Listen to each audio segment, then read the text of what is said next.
Hi everybody. Today we have Mr. Arun Adiga from Vidyarthi Bhavan. It's a very famous eatery in the heart of Bangalore, and I have personally been there.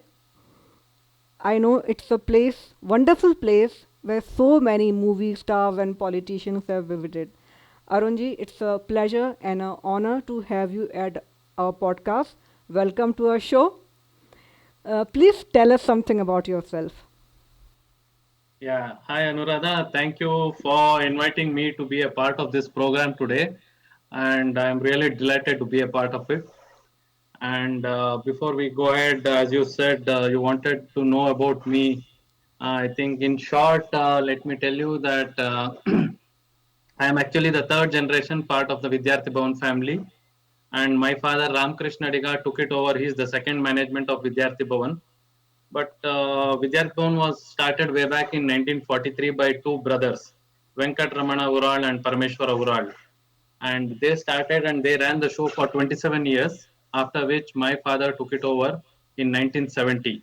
So it's been exactly 50 years since my father is running the show. And I am basically a telecom engineer. And having done my engineering, after that, I was in the corporate life for about 10 years in BPL and Reliance. And then having this family business, we wanted to continue and not discontinue this. And over a lot of thought process internally within the family, I decided to quit my job and join my father in 2005. So I joined him in 2005. In the last 15 years, I have been assisting him and also taking care of Vidyati Bhavan now. How wonderful. So, Arun, Vidyarthi Bhavan was set up way back in the 1940s. So, can you throw some light on the challenges the founders faced while making it such a huge success? So the thing is, I have not met Mr. Venkat Ramana Urad, who is the founder. He is no more. And I had met Mr. Parameshwara Urad after I joined my father.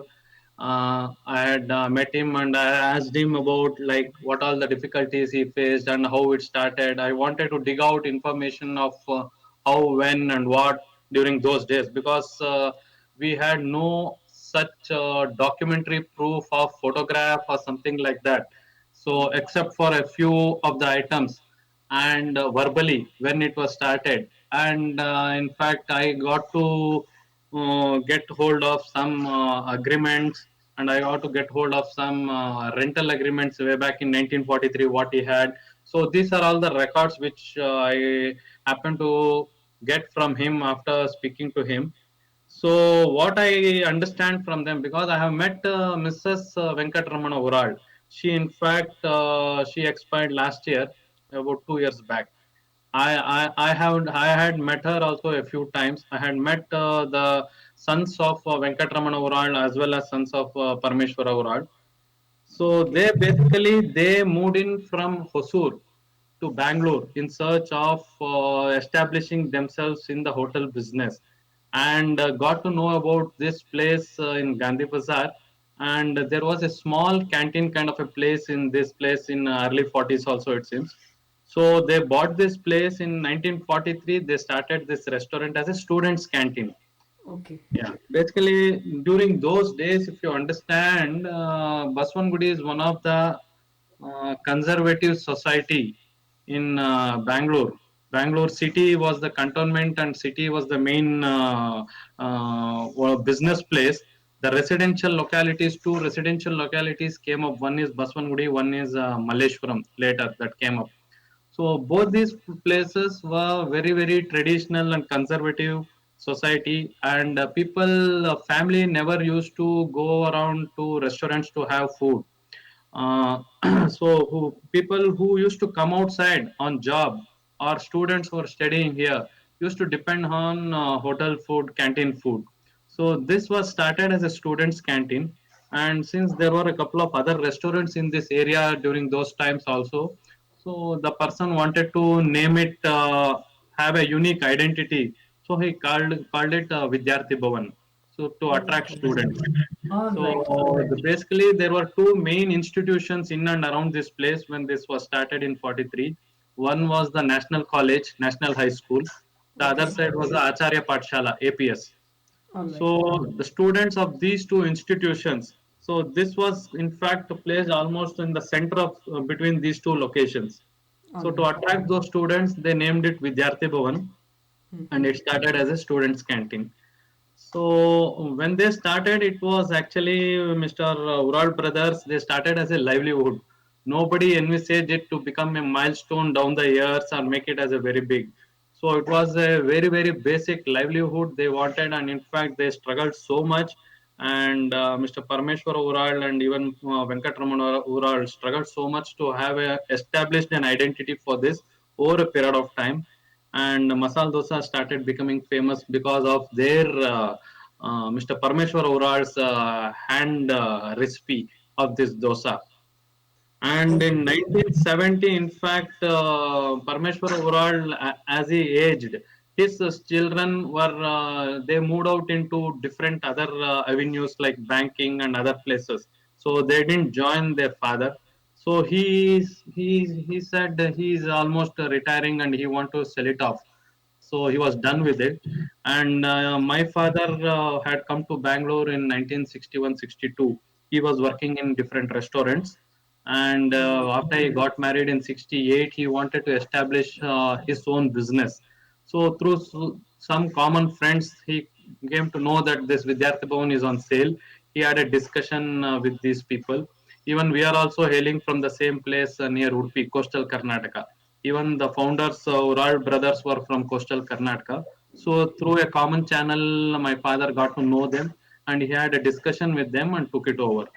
So what changed was only the management. The entire restaurant, the name, the recipe, the employees, everything uninterrupted was continued under my dad's this thing. So it was Friday was a weekly holiday even then. Till Thursday they ran the show. Friday they handed over the keys to my father, and from Saturday my father took it over and continued the business. That That's was how the smooth transition happened that time. very smooth. Yeah. Okay. So I'm curious to know because all these hotel chains, Taj, Leela, Ashok, they do so much to, market their products. I would see advertisement in newspapers. But Vidyarthi becoming so famous, everybody who comes to Bangalore have to come and eat here. So did you do any focused marketing as such to make for the to make the brand or to make it popular? No, initially, no. The main focus was just to make the customer happy. That was the foremost focus even during those times. My father used to have his ears always open and listen to the customers, whatever the feedback they used to give. Because you can also ask the question like, why only very limited menu you have in Vidyarthi Bhavan and Yes. not much of an item? So that is also one of the reason. And as I told you, nothing happened overnight. Over a period of time only, Vidyarthi Bhavan got established as a synonym to the masala dosa what we have. So in fact, to be very frank, a lot of people don't even know that we have regular South Indian dishes in the morning like idli vada, sambar, puri and all is available. People just think Vidyarthi Bhavan means only masala dosa. So we have basic South Indian snacks also in the morning, and people who come to Vidyarthi Bhavan, no, their mind is already set to have masala dosa here. So there is no need for any new experimentation or starting any new dishes. In fact, my father had tried, even I had tried after joining Vidyarthi Bhavan. But people say they are like so focused to have dosa here. So they say for other items we have other restaurants, other places. So here we come to have dosa. So that's why I think we should not lose focus on the core USP, whatever we are having. Second thing is the customer. We should listen to the customer, and main motto was to make them feel them happy and satisfied. So that was taken care right from beginning. And now over a period of time, like in the last few years, social media is so powerful. It is. It's only like I am after coming here, I am active in social media and interact with a lot of customers. Earlier, customer used to whoever is to drop into restaurant, talk directly, personally, one on one is only we used to get the feedback. But because of the technology right now, we are connected always with the customer through any of the channels like WhatsApp or email, in through our website. So we are always connected to customer, and I am regularly in touch with everybody. Whatever feedback is given to me is seriously considered. So Arun, you were saying that previously this restaurant was for the students or vidyarthis. Now in this modern age 2020, can you just describe the regular customer? Who are these people who flock to your place every day, in addition to the students? Yeah, since yeah, we are that kind of a restaurant where we have people from all walks of life coming into Vidyarthi Bhavan. Be it, in fact, we have our regular customer clientele is around 70% of our visitors are regular customers. Okay. Only especially during weekends we have new customers who have heard about us and would have tried to explore this new restaurant.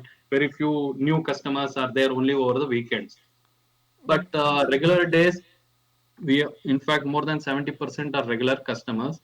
And we have been seeing, like as I told you, like ordinary very simple person, right from the person who sweeps the road here to the VVIPs like politicians. All people walk in, and in fact we have seen customers who bring in their children, grandchildren, telling that when I used to study in National College or Acharya Pathshala, I used to sit here. So it's like more than a nostalgic feeling they have.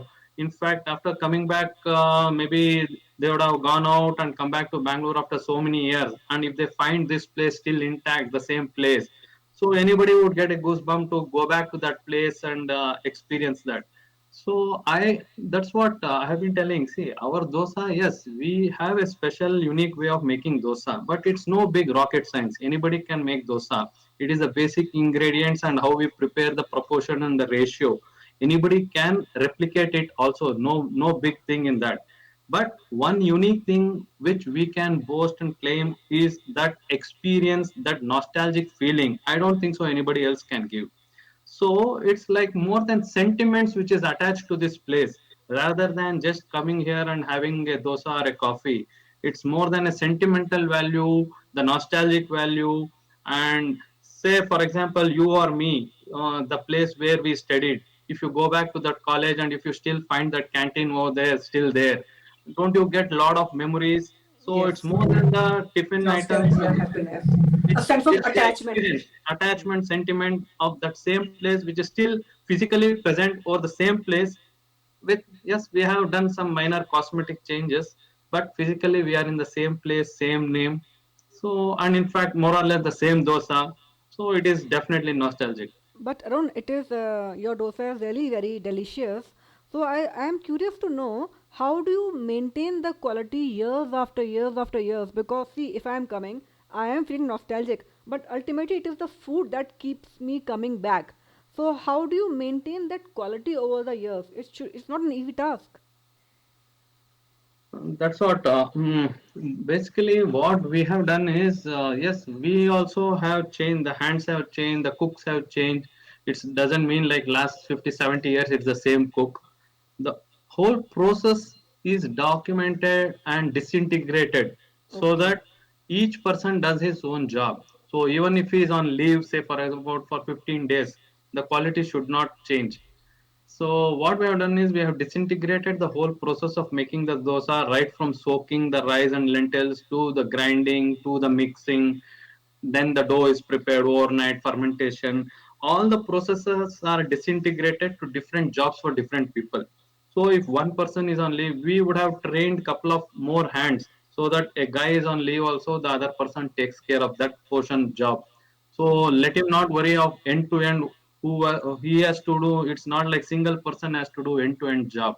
He has to only concentrate on his portion so that the quality can be consistently maintained when you disintegrate the jobs. So do you employ? Okay. So do you employ people from this coastal Karnataka only, or you have people working at Vidyarthi Bhavan from other parts of India as well? Not other parts of India. Basically, we have people from all the employees are from Karnataka only. It's Karnataka. not like we have a rule that we should not employ from outside. It's not like that. More or less, more than 50% are from the coastal Karnataka. The rest of them are scattered across Karnataka, Mandya, Mysore, Hassan, North Karnataka, everywhere.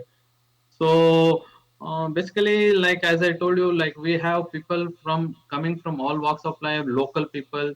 So it's better that we get connected with the local people, so that with the local language also we can establish a relationship. So Okay. if you find some northeast person working in Vidyarthi Bhavan, there is some mismatch, because people who walk in, they would have sensed the Vidyarthi Bhavan as a South Indian restaurant, Okay. and it gets associated with the way the tradition, the culture, the way they are dressed up, the way they talk. So it's not like we shouldn't employ from anywhere else, but we have got people from Karnataka only, and we are happy with that. Okay. Do you have any plans to expand to other parts of India or abroad, like Haldiram, for example? It's a tough question, but if you honestly, if you ask me honestly, I should admit that yes, I had plans earlier. I wanted when I joined my father, no. So initially, after 1 year, we changed the certain processes, back-end processes of how we maintain what we do and all. Then immediately, even I wanted to at least open up some 4 or 5 branches elsewhere. Uh, but my father said, at least for 2 years, don't talk. You learn the art of doing all the works. So it took time for me to coming from a corporate culture to understand the hotel business. Though it was my dad's business, no, I hardly knew the internal nitty-gritties earlier. Only after I jumped into this business, I started learning. For a period of time, I learned everything.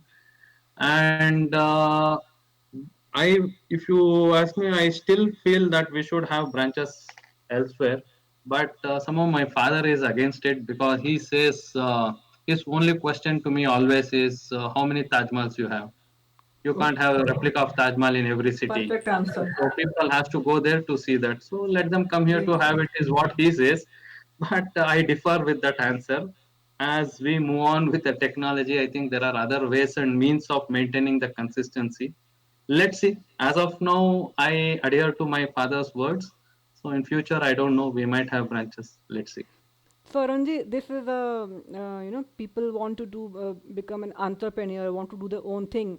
But after talking to you, you have just told me I had a very I was working in a corporate life, and then you came and joined your father's business. So what I am thinking is, when you think about corporate life, you think it's very busy, very hectic. But I think you are most probably working more than what you were working previously. It is a lot of hard work what you're doing. It's not easy. So what do you think the transition from leaving a corporate job and doing your own thing? The transition definitely is phenomenal. You just can't compare apple and oranges. Both are two different things. But yes, hard work, more hard work, and obviously more satisfaction at the end of the day is here, because it's our own business what we are taking care. And this Vidyarthi Bhavan has become a legacy. So basically, it's more of the man management, the people management, customer focused. So you tend to meet a lot of people every day, talk with different kind of people, face different challenges. See, people think once a brand is established, it is smooth. Actually, it's the other way around. Let me tell you, because the expectations are quite high, obviously, when the brand is there, and the challenges can be like you can't even imagine what kind of challenges suddenly it might come through. The only easiest part is you have a brand, you need not reinvent the brand and market it. But the thing is, since the expectations are quite high, even a small goof up is multifold and spread like anything. So we need to contain that there and ensure that at least more than 90% of the people who come here should go back happy and satisfied. Because yes, you might say why not 100%, but food is a very subjective matter. One person's food is might be other person's poison. He may not like it. So I respect that, but at least I tend to target at least 90% should be satisfied and go back happy. If that is achieved, I think we are most happy. Yes. Arun, any interesting story you want to share with our viewers about Vidyarthi Bhavan? As you said, you meet so many VVIPs and people from all walks of life. Is there anything that comes to your mind, something very interesting that you want to talk about? Mm, I don't know. There are a lot of incidences. There are a lot of incidences. Meeting with film personalities or politicians, and certain surprises. And the one incident which is on top of all the experiences is having met the iconic Dr. Rajkumar here in Vidyarthi Bhavan. Uh, he is such a big actor. He is such a big phenomena himself, and he wanted to have it personally here because earlier he used to get parcels to his house from here, and it is now, I believe, according to him only, I came to know that it was none other than Mr. Rajnikant who advised him that you should have it here, fresh and hot, not take parcel. And based on his advice, I believe he came here, dropped in, and the whole experience of he coming here and meeting us and spending time for about 2 3 hours in Vidyarthi Bhavan. That time we literally closed the restaurant and the entire road was blocked. And after having his food, he was so satisfied, and later gave time, personal time, to each and every of the employee, stood with them, took photos with them. I think that can never be forgotten. It was an amazing experience, and you don't see a person like that, so humble, so down to earth, and lot to learn from him. Wow, very interesting. How nice. So, Arun, I have come to the end of the questions I prepared for this podcast.